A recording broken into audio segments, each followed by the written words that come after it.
এই ভিডিও যদি আপনি স্কিপ করেন তাহলে ইউটিউবের ডার্ক রিয়েলিটি সম্বন্ধে আপনি কোনো দিনই জানতে পারবেন না। जो आपको सारी वीडियो पे व्यूज मिला 13.8 मिलियन व्यूज मिला। বিশ্বাস করুন, আজ আমি গরিব বলে আমার ভিডিওতে ভিউ নেই। যদি আমার পকেটে একটু পয়সা থাকতো তাহলে আমার মিলিয়ন মিলিয়ন ভিউ হতো। व्यूज की बात करते हैं सभी वीडियो पे, तो व्यूज चेक करवा देता हूँ मैं। ये आपकी वीडियो, इस पे व्यूज चेक कर लीजिए। আজ আমি শুধু কথা বলছি না, আপনাদের প্রমাণ সহ দেখাতে চাই। তাদের জন্য আজ যেটা দেখাবো সেটা দেখার পর হয়তো আপনারাও ভাববেন ইউটিউব আসলে কাদের জন্য।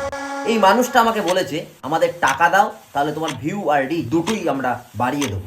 মানে ট্যালেন্ট না, কন্টেন্ট না, শুধু টাকা। যারা রাত জেগে এডিট করে, নিজের পকেট মানি বাঁচায় শুধুমাত্র একটা চান্সের জন্য।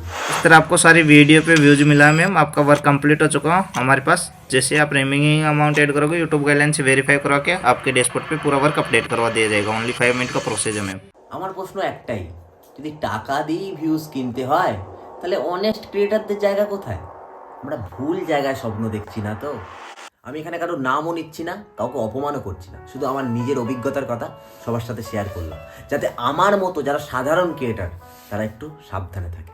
না না না, এই ভিডিও কোনো অ্যালিগেশন না, শুধুমাত্র অ্যাওয়ারনেসের জন্য। যদি আপনি একজন অনেস্ট কন্টেন্ট ক্রিয়েটার হন, এই ভিডিও আপনার জন্য।